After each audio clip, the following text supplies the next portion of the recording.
So, nandun pa rin po tayo mga kapatid sa ating team no, of Thanksgiving for 2 Sundays. No? At ngayon po ay pupunta tayo doon sa second part. So as a recap po nung ating pag-aaral nung nakaraang linggo, yung ating patuloy na pagpapasalamat sa kabila po ng mga challenges and uncertainty of the world, tayo ay nagpapasalamat, gratitude as an act of faith. No? Ito ay nagpapakita ng ating pananampalataya at yung ating pagiging mapagpasalamat ay nagbabago ng ating kaisipan, ating perspective. At yung pagpapasalamat din po ay nagpapalakas no, ng ating pag-asa at nagpapalakas din sa atin physically, spiritually, and emotionally. So, ngayon pong umagang ito, magpapatuloy po tayo sa ating serye. And ang title po ng ating pag-aaral, ang ating mensahe is Gratitude as a Response to God's Faithfulness. So mga kapatid, paano ba tayo magpapakita ng pasasalamat? Halimbawa na lang sa tao na nakatulong sa atin, sa tao na pinagkakautangan natin ng loob, na sa ating pagkakataon na tayo ay nangailangan, na minsan silang tumulong sa atin ay ganun na lang yung ating utang na loob, di ba? Ganun na lang yung ating pagpapasalamat at tandang-tanda natin nung itong tao na to tinulungan ako nung panahon na ako ay nangangailangan. What more pa yung mga tao na laging nandyan sa tabi natin. Yung mga kaibigan natin na ever ready to the rescue, 'di ba? Meron tayong mga ganyan na every time na may problema, nandyan lang sila. So lalo tayo magkakaroon ng attachment sa kanila, yung pasasalamat natin. Tayo ay very grateful sa kanila. Lalo po mga kapatid, kung ito ay nararanasan natin sa Diyos, di ba? Na ang Diyos ay napakabuti sa atin. Lagi siyang nadiyaan. Hindi ba't lalo tayong magiging mapagpasalamat? Hindi ba't lalo tayong magkakaroon ng sabihin natin ng utang na loob, di ba? Sa kabutihan ng Diyos, sa katapatan ng Diyos sa ating mga buhay. So, while we explored the necessity of giving thanks in difficult circumstances as we study in our part 1, we will now reflect on how God's enduring faithfulness despite the state of the world compels us to live by a mark of thanksgiving. So mga kapatid, ito po ay isang character na as Christians, we must mark our lives by thanksgiving. Excuse me. So ang ating pong scripture reading, ang scripture po natin na pagbabasihan ay matatagpuan po natin sa Psalm 107 verses 1 to 2. Thanks to the Lord for He is good. His love endures forever. Let the redeemed of the Lord tell their story. Those who redeemed from the hand of the foe. So sa Tagalog po, magpasalamat kayo sa Panginoon dahil siya'y mabuti. Ang pag-ibig niya ay magpakailanman. Sabihin ninyo ito, kayo na iniligtas niya sa kamay ng mga tao. Tayo pong lahat ay sumandaling manalangin.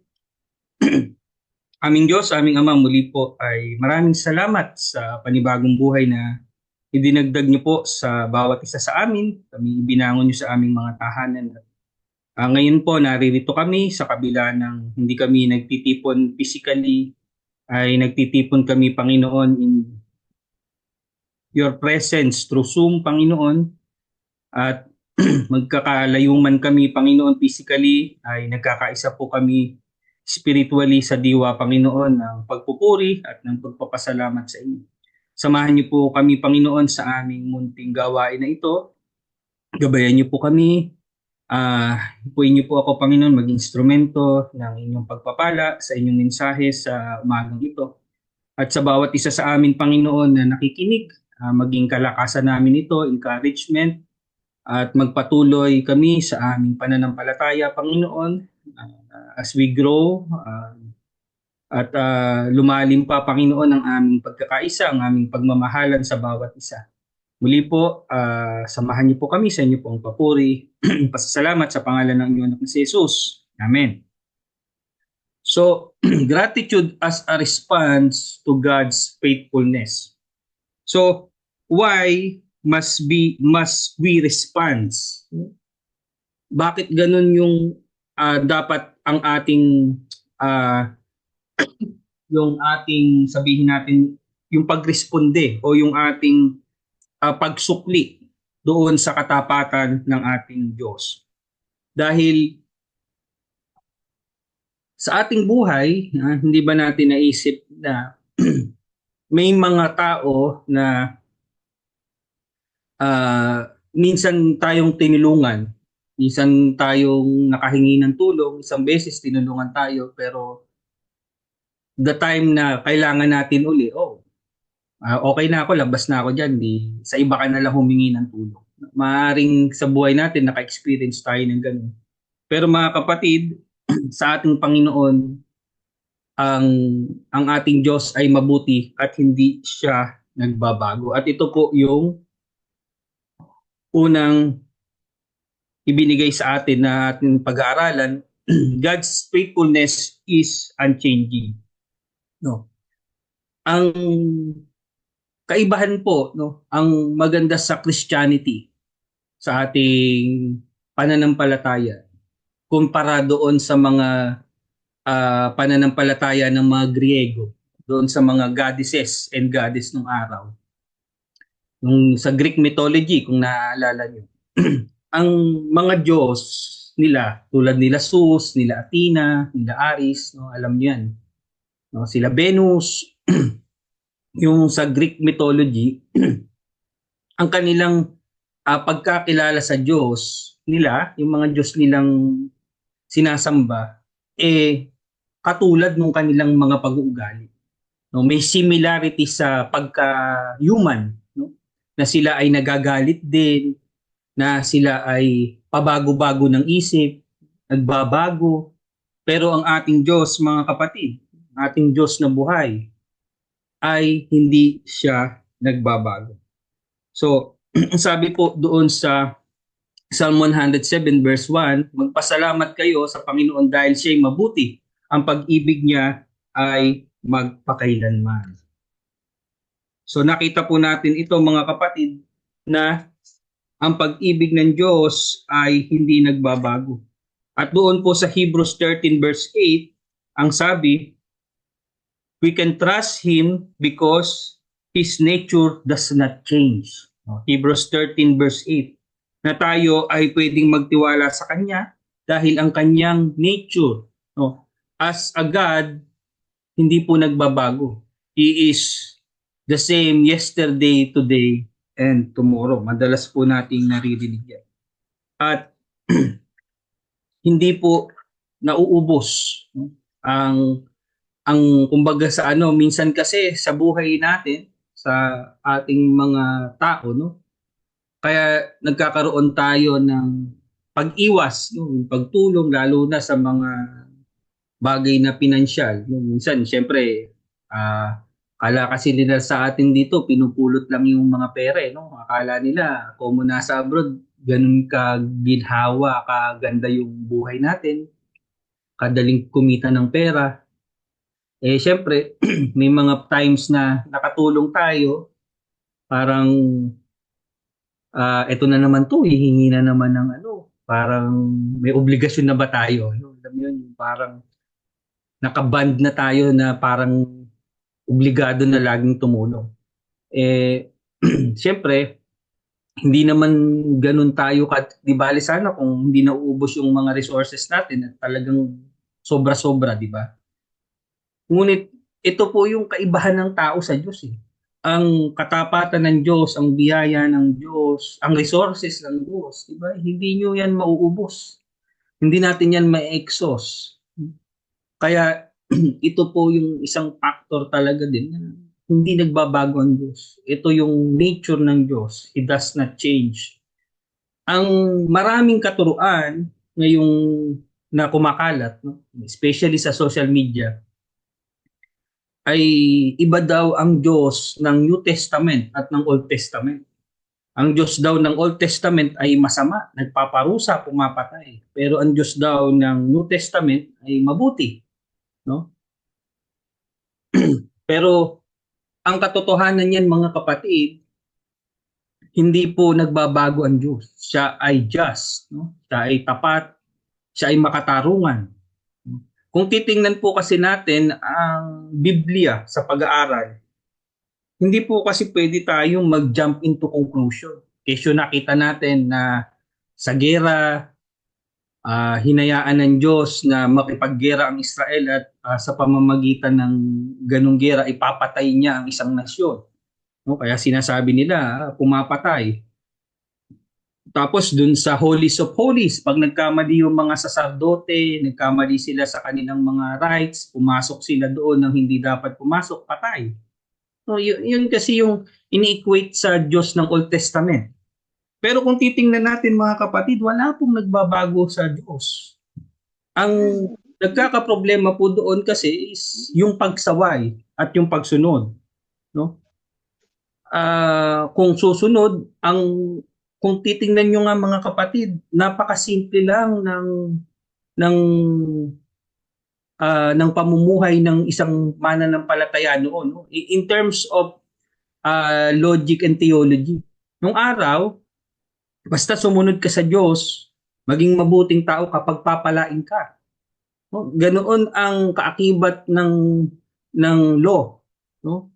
At tingnan niyo po yung mga patriarchs natin, yung mga early Christian, hindi pala Christian kasi na-introduce ang Christian nung New Testament. Nung yung mga fathers natin, yung patriarchs, sila Abraham, no? Sila Jacob, sila Isaac nung unang panahon. Basta sila sumunod sa Diyos, tinupad nila yung kanilang mga tungkulin, nakaakibat yung pagpapala. Pero ngayon, mga kapatid, during the New Testament, nakikita natin, napakahirap po ng ating sitwasyon na sa kabila ng ating pagsunod, sa kabila po ng maraming Kristiyano na namumuhay ng may katapatan, hindi po nangangahulugan na may kapalit ito na kasaganaan.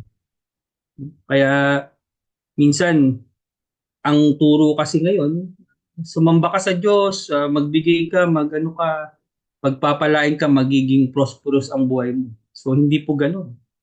Nakita niyo po ang buhay ng mga disipulo. Wala pong mga disipulo na yumaman. Wala pong mga disipulo na naging masarap ang buhay. Ano nga po ang sabi ng ating Panginoong Hesus? Ang sino mang gustong sumunod sa akin ay pasanin ang kanilang krus. Nangangahulugan po na hindi madali. Pero ang nagbabago po kasi ay ang paraan ng pag-iisip ng tao. Ang paraan ng pagtanggap ng tao sa Diyos. Yun po ang nagbabago. Ngunit ang Diyos ay hindi nagbabago. So mga kapatid, ano pa ang dahilan kung bakit tayo dapat magpasalamat? No? Bakit yung ating response ay magpasalamat? Dahil mga kapatid, ito po ay isang paraan ng pagsamba. Gratitude is a form of worship. We give thanks because we are not just listing blessings, we are worshiping. So, ang pagiging mapagpasalamat po ay paraan na tayo ay nagpupuri sa Diyos.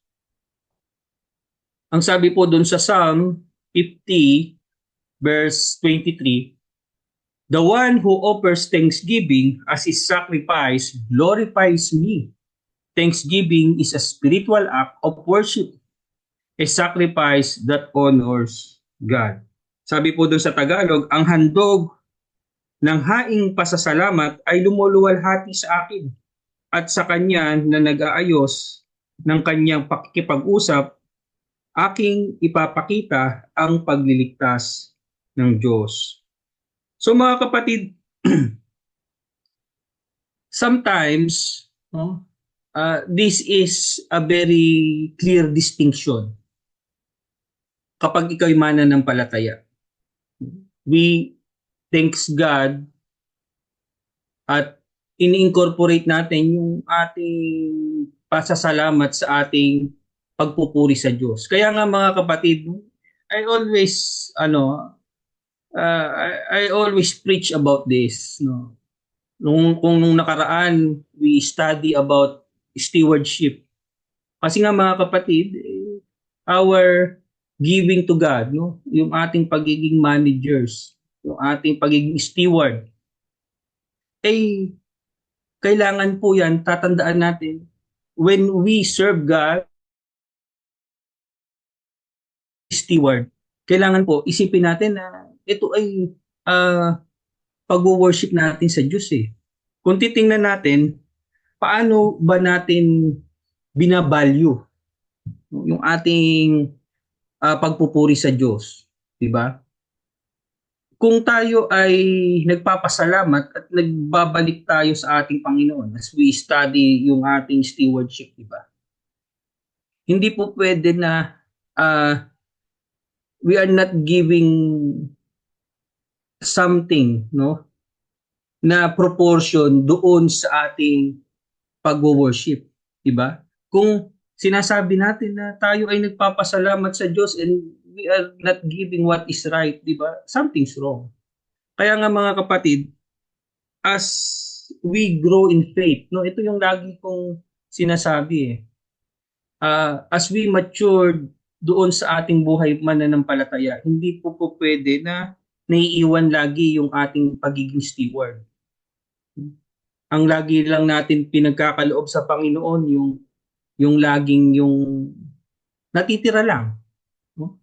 Natitirang oras, no? Natitirang talents, natitirang treasures para sa Panginoon. Hindi po ganoon kasi kung ganoon yung ating kaisipan, we are not worshiping.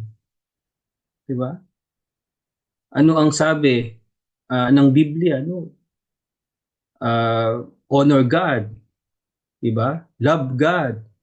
So, yung love, yung stewardship, yung worship, mga kapatid, kapag po 'yan, ano po 'yan eh, kumbaga sa prerequisite, duktong-duktong po 'yan. Kapag hindi po taglalak po tayo ng isa diyan, hindi po natin natutugunan. Sabihin no, mapagpasalamat lang tayo sa bibig. Diba? Ang daling magpasalamat, salamat sa Diyos. Pero pag gagawin na natin, nahihirapan na tayo. No? So, tatandaan natin, it's not enough to give thanks through our mouth, mga kapatid. Dahil nga ito po ay act of worship eh. So, as we evaluate yung mga naunang pagpupuri sa Diyos, diba? Nung araw nga, napakahirap.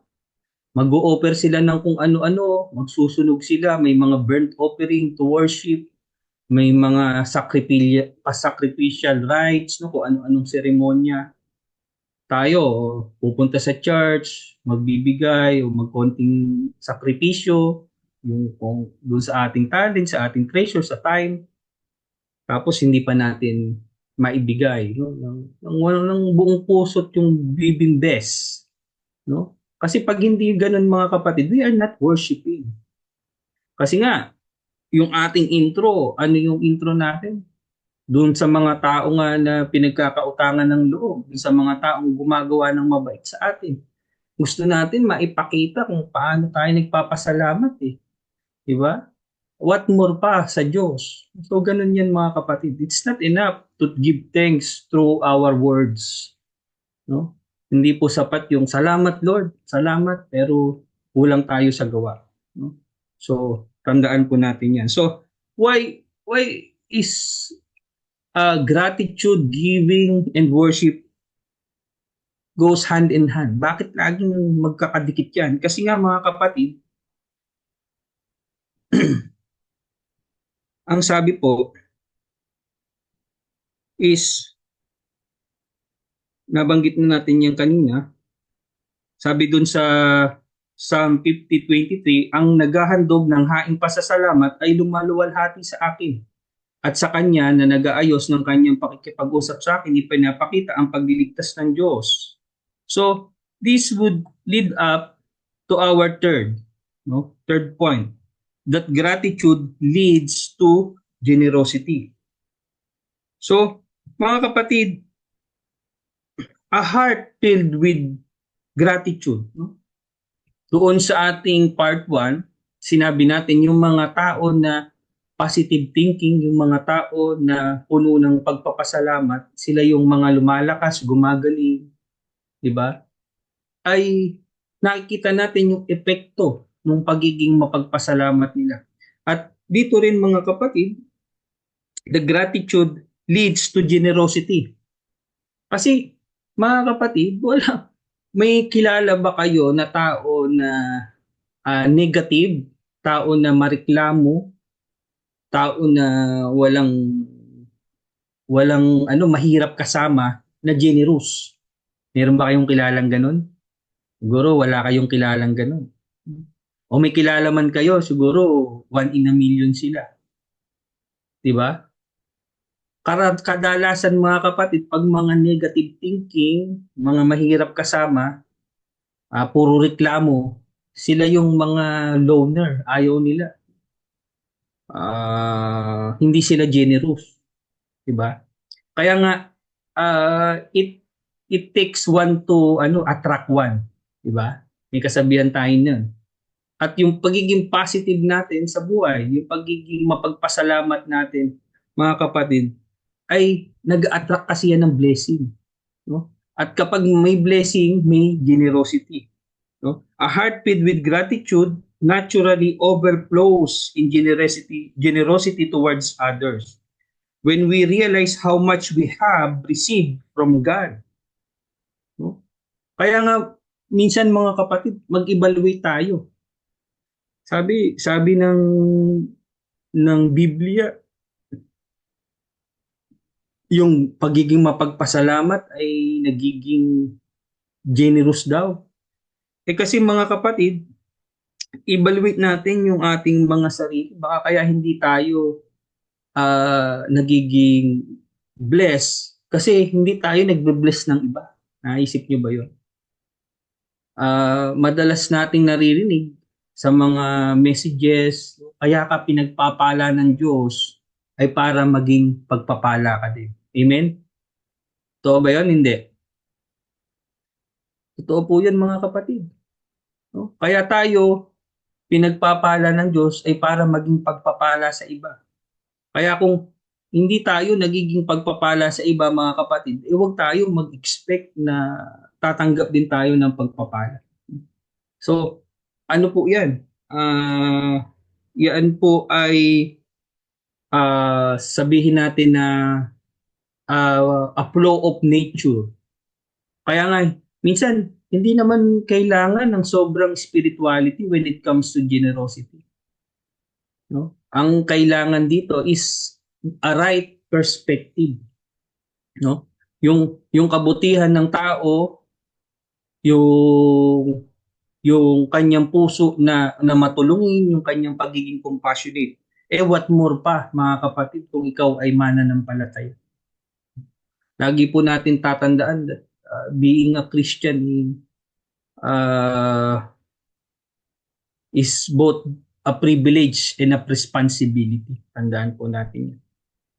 Na privilege tayo as Christians pero hindi po natatapos doon.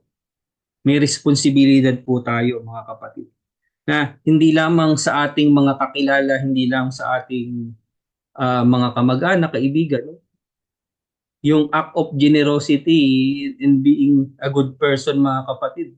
Ano yan kumbaga sa dandil yan sa atin. Character dapat natin yan. At kung hindi natin ito character pa, we must develop it. So, hindi naman po lahat ay instant, no? Nagiging generous. Kaya nga, ito kasi yung kailangan natin as Christian, no? Sa ating Christian life and Christian living. ma-evaluate natin what is lacking, no? Ang meron akong isang narinig na preaching, no, sa American pastor. Sabi nung naka-receive siya ng isang sulat, sabi niya, magaling from a member, no? Sabi nung member, Pastor, I really appreciate your messages. Yung mga sermons mo, na-appreciate ko talaga. Pero hindi ko talaga alam kung anong gusto mong gawin namin. Nagets niyo ba 'yon? Ha? Marami kasi ngayon sa ano sermons nakikita natin. Pero if we cannot interpret directly and apply it, mga kapatid, sa ating mga buhay, wala pong kaibahan yung lahat ng mga sermon na naririnig natin papasok sa tenga, lalabas sa kabilang tenga. Ang kailangan po natin is we must learn to apply. Kailangan na isasagawa natin. At doon nga tayo nagtutulungan bilang mga magkakapatid. No? Makita natin kung the simplest way na maunawaan natin, and makita natin yung aplikasyon nito doon sa ating buhay. So, sabi po ni Apostol Pablo in 2 Corinthians 9:11, you will be enriched in every way so that you can be generous on every occasion. And through us, your generosity will result in giving to God.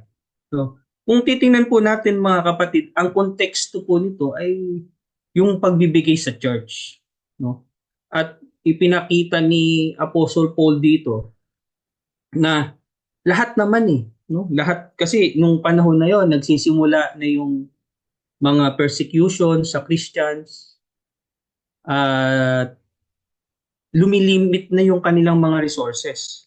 Pero nakikita dito ni Apostle Paul yung infinite blessing ng Diyos na huwag kayong mag-alala doon sa mga ginagawa nyo, yung mga ibinibigay nyong tulong sa amin, sa mission, no? Sa gawain. Lahat yan ay ipagkakaloob sa inyo. Ang sabi dito sa Tagalog, pasasaganain niya kayo sa lahat ng bagay upang mas marami ang inyong matulungan. Di ba? So, sa gayong, lalong dadami ang magpapasalamat sa Diyos dahil sa inyong tulong na dadalhin namin sa kanila. Kaya nga, mga kapatid, hindi po talaga natatapos doon sa ating pagiging mananampalataya lang. Yung sa sarili lang nating spiritualidad. So, yung generosity sa church, sa inyong mga kaibigan, sa inyong mga mahal sa buhay, ito po yung magmamark ito yung magiging distinction. Madi-distinguish nila, si ganito yan, napaka-generous niya, napakabuti niya, napaka-mapagbigay niya. Hindi lamang sa salapi, hindi lamang sa matulungin yan, anytime yan, nadyan, willing to help, no? So, ganoon yan, mga kapatid. So, tayo, itong kalagayan natin na ito, dapat ito ay ini-exercise natin. We must be generous of our time, of our talents, treasure, especially doon sa ating paglilingkod sa Diyos, especially doon sa ating mga kapatiran, no, sa ating church. So, mga kapatid, it is a chain reaction, no?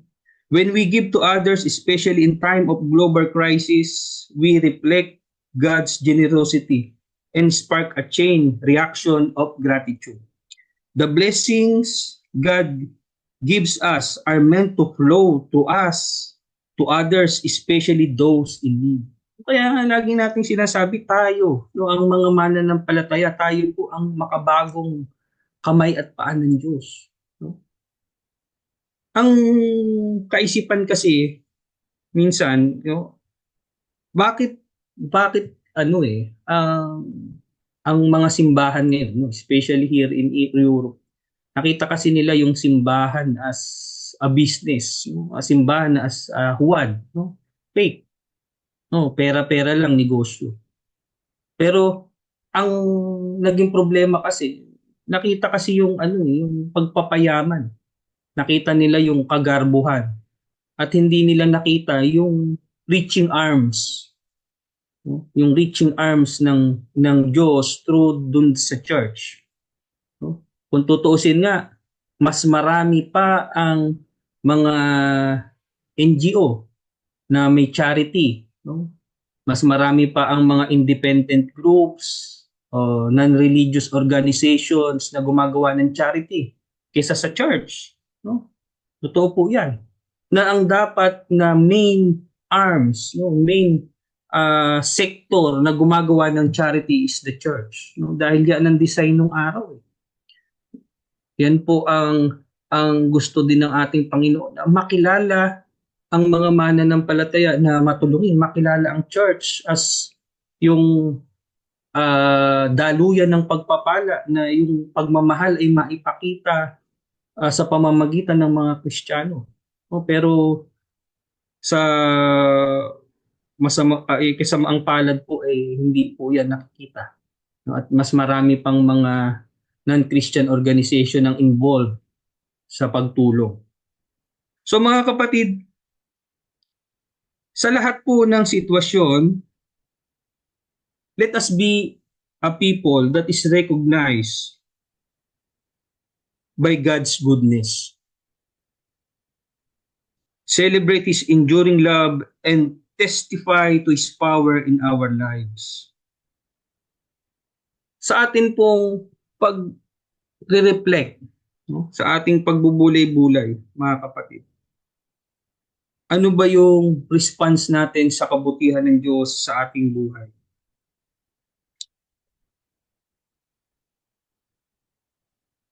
Do we respond in faithfulness sa kabila lang lahat ng provision ng Diyos sa atin? Our response should be one of deep heartfelt gratitude. Meron po tayong dapat yung taus-pusong pasasalamat. We worship through our thanks and we live out that gratitude by sharing God's love and provision with the world around us. So mga kapatid, in times of crisis, ngayong nakikita natin mga nangyayari sa ating paligid, especially hindi na tayo lalayo. Today, nakita natin ang kalagayan, umulan lang, no? Tong ulan na to, baha, sigurado may mga apektado. We can show our gratitude to God by helping others. Magkaroon tayo ng opportunity diyan sa ating community, no, diyan sa ating kung meron man nangangailangan sa atin, meron man tayong kamag-anak o kakilala, we can start there. Kaya nga po, mga kapatid, sa mundo na puno ng hamon, ang pagbibigay ng pasasalamat sa Diyos ay hindi nangangahulugan ng pagpababaliwala ng katotohanan. Nangangahulugan ito ng pagkilala sa kabutihang ng Diyos sa atin. Sa panahon man ng kahirapan o kasaganahan, nawa ay mapuno ang ating mga puso ng pasasalamat habang nagtitiwala tayo sa Kanya, sa Kanyang pag-ibig, na mga kapatid na anuman ang mangyari, no, tandaan po natin, ang Diyos ay hindi nagbabago. Siya ay tapat, siya ay mananatiling mabuti. Ang Kanyang kahabagan, ang Kanyang kabutihan ay mananatili kailanman. Sa Diyos po ang papuri, purihin po ang Panginoon sa pangalan ng Ama, ng Anak, ng Banal na Espiritu. Amen.